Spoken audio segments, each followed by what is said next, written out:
नमस्कार दोस्तों, Study Galaxy के यूट्यूब चैनल पे मैं आपका स्वागत करता हूँ। Phrasal verbs A to Z series का ये है वीडियो नंबर 8। इससे पहले मैं फ्रेजल वर्ब्स के ऊपर 7 वीडियोस बना चुका हूँ। अगर आपने वो वीडियोस नहीं देखे हैं तो चैनल की प्लेलिस्ट में जाकर उन वीडियोस को ज़रूर देख लीजिएगा। तो अभी हम चल रहे हैं पी से स्टार्ट होने वाली फ्रेजल वर्ब्स के ऊपर। तो चलिए बिना किसी देरी के शुरू करते हैं आज का वीडियो।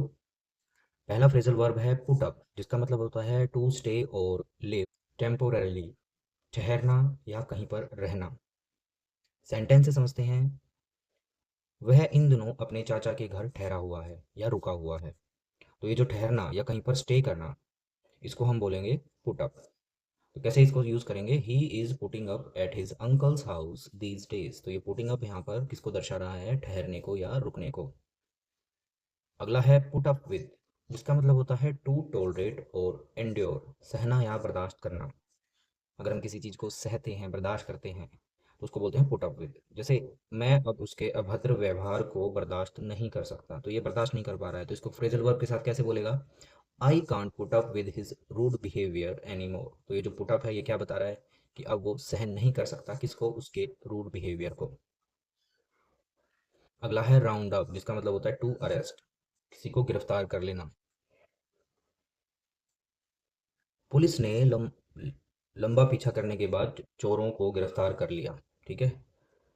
तो यानी कि जो पुलिस थी उसने चोर का क्या किया? पीछा किया। तो पीछा करने करने को बोलेंगे हम फ्रेजल वर्ब में राउंड अप। तो इसको कैसे बोलेंगे? The police rounded up the thieves after a long chase. Chase मतलब पीछा करना। तो उन्होंने, यानी कि जो पुलिस है उसने चोरों को क्या किया? गिरफ्तार किया। तो इंग्लिश में कैसे बोलेंगे इसको? Rounded up. अगला है रन आफ्टर, जिसका मतलब होता है टू चेज और परस्यू, पीछा करना या लालच में भागना, यानी किसी को हासिल करना। ठीक है, लालच के साथ उसको चेज करना, उसका पीछा करना।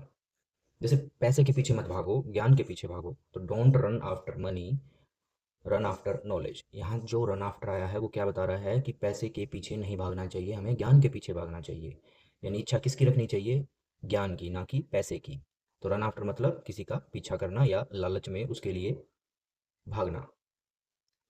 अगला है रन डाउन, जिसका मतलब होता है टू क्रिटिसाइज और लूज हेल्थ, बुरा कहना या कमजोर हो जाना। जैसे लगातार बीमारी ने उसे बहुत कमजोर कर दिया है, यानी उसकी हेल्थ कमजोर हो गई है। तो कैसे बोलेंगे? Continuous illness has run her down badly. तो ये जो रन डाउन है ये क्या बता रहा है? उसकी हेल्थ को इफेक्ट कर रहा है। क्या? कंटिन्यूस बीमार रहना। तो यहाँ पर रन डाउन का मतलब आ रहा है लूज हेल्थ, और इसका दूसरा मतलब होता है किसी को क्रिटिसाइज करना। अगला है run into, to meet by chance या अचानक मिल जाना। अगर हमें कोई चीज़ एकदम अचानक मिल जाती है जिसकी हमें आशा नहीं होती है, उसको हम बोलते हैं रन इनटू। जैसे मुझे रेलवे स्टेशन पर मेरा पुराना दोस्त अचानक मिल गया, यानी उसको, जो दोस्त है वो एकदम अचानक मिला, तो उसके लिए क्या यूज़ करेंगे? Run into. तो I ran into my old friend at the railway station. यहाँ पर जो रैन इनटू है ये यूज़ हुआ है अचानक मिलना। कौन अचानक मिला? उसका पुराना दोस्त। अगला है run out, to come to an end, खत्म हो जाना। जब कोई चीज़ खत्म हो जाती है धीरे धीरे तो उसको हम बोलेंगे क्या हो गई? वो रन आउट हो गई। जैसे यात्रा के दौरान हमारा राशन खत्म हो गया। तो our food supplies ran out during the journey. तो ये जो रैन आउट है यहाँ पर इसका मतलब है कि वो जो फूड सप्लाईज थी वो जर्नी के दौरान खत्म हो गई। तो रैन आउट का मतलब to come to an end, खत्म हो जाना। अगला है रन ओवर, टू हिट और क्रश अंडर ए व्हीकल, गाड़ी से कुचलना। ठीक है, अगर कोई गाड़ी किसी भी व्यक्ति या वस्तु को कुचल देती है तो उसके लिए हम यूज करते हैं रन ओवर। जैसे the dog was run over by speeding car, कुत्ता तेज गाड़ी से कुचला गया। तो यानी कि उसके ऊपर से वो गाड़ी चली गई, ठीक है, उसको कुचल कर। तो उसके लिए जो वर्ड है, जो फ्रेजल वर्ब है वो है रन ओवर। तो जहां भी आप रन ओवर देखो उसका मतलब क्या निकल के आएगा? टू हिट और क्रश अंडर ए व्हीकल, गाड़ी से कुचला जाना।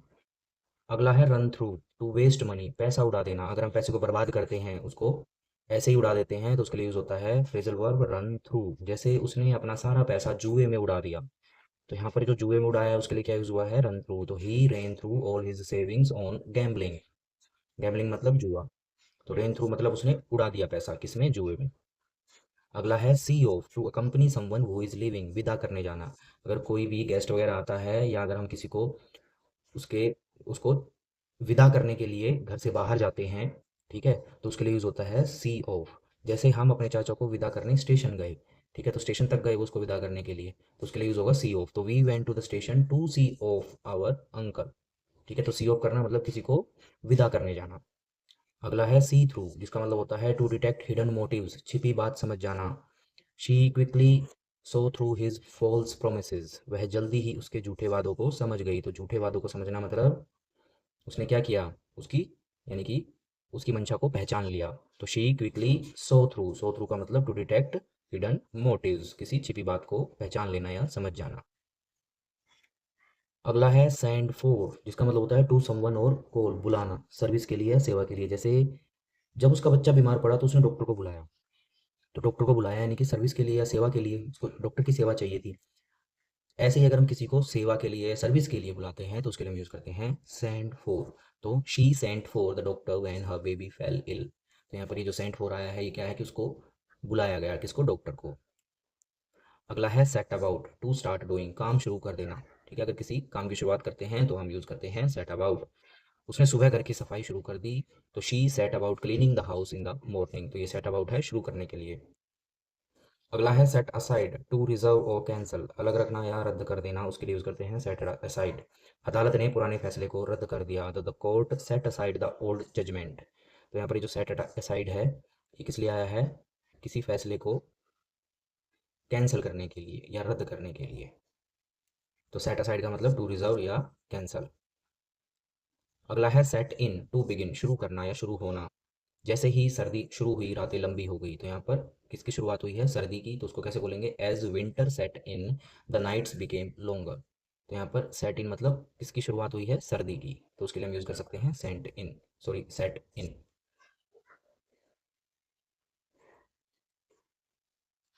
अगला है सेट ऑफ, जिसका मतलब होता है टू स्टार्ट ए जर्नी और प्रोसेस, यात्रा शुरू करना या किसी का असर दिखना, स्टार्ट होना। जैसे वे सूरज ढलने से पहले गांव पहुंचने के लिए जल्दी निकल पड़े।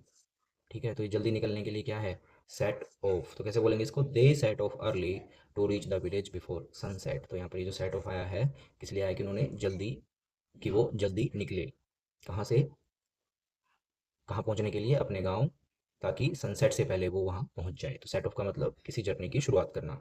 अगला है सेट अप, जिसका मतलब होता है टू स्टैब्लिश या स्थापित करना। उसने पढ़ाई पूरी करने के बाद अपना व्यवसाय शुरू किया। ठीक है, यानी कि कोई चीज़ शुरू करते हैं हम नई नई, ये स्टैब्लिश करते हैं, तो उसके लिए यूज़ करते हैं हम सेटअप। तो कैसे बोलेंगे, he set up his own business after graduation. Setup मतलब किसी नई चीज़ की शुरुआत करना। अगला है सेट फोर्थ, जिसका मतलब होता है टू एक्सप्लेन और एक्सप्रेस, व्याख्या करना या प्रकट करना। नेता ने आर्थिक सुधार की अपनी योजनाएं बताई। सेंटेंस में कैसे यूज करेंगे, the leader set fourth his plans for economic reform. जो लीडर था उसने योजनाएं जो बताई आर्थिक सुधार की, यानी कि उनको एक्सप्लेन किया, तो उसके लिए जो यूज हुआ है वो हुआ है सेट फोर्थ। तो सेट फोर्थ मतलब टू एक्सप्लेन या एक्सप्रेस, व्याख्या करना या किसी चीज को प्रकट करना। अगला है set out, to start a journey, यात्रा की शुरुआत करना। अगर हम किसी यात्रा की शुरुआत करते हैं तो यूज करेंगे सेट आउट। जैसे यात्री सुबह सुबह यात्रा पर निकल पड़े, the travellers set out early in the morning. तो ये जो सेट आउट है ये किसी यात्रा की शुरुआत के लिए यूज हुआ है। अगला है सिट बैक, टू रिलैक्स, आराम करना, आराम से बैठो और शो का आनंद लो। तो कैसे बोलेंगे इसको, sit back and enjoy the show.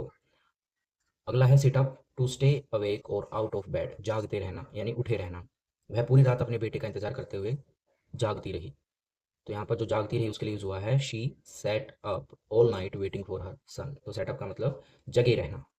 अगला है स्टैंड बाय, इसका मतलब होता है टू सपोर्ट और हेल्प, सहायता करना या साथ देना। जैसे सच्चे दोस्त हमेशा मुश्किल में तुम्हारे साथ खड़े रहते हैं। तो इसको कैसे बोलेंगे, true friends always stand by you in trouble, यानी कि वो साथ दे रहे हैं, डटे हुए हैं। तो उसके लिए यूज हुआ है स्टैंड बाय। तो true friends always stand by यानी कि वो तुम्हारा सपोर्ट करने के लिए हमेशा डटे रहते हैं। अगला है स्टैंड फॉर, जिसका मतलब होता है टू रिप्रेजेंट, प्रतिनिधित्व करना या किसी का अर्थ होना। ठीक है, जैसे WHO stands for world health organisation. ठीक है, इसकी फुल फॉर्म बताई गई है तो उसको कैसे बोलेंगे, WHO stands for world health organisation. तो WHO का अर्थ है विश्व स्वास्थ्य संगठन। ठीक है, यहाँ पर इस सेंटेंस की जरूरत नहीं है हिंदी में, क्योंकि यहाँ पर अपने आप में ही जो एक्सप्लेनेशन दी गई है वो WHO की दी गई है, तो ये वर्ल्ड हेल्थ ऑर्गेनाइजेशन।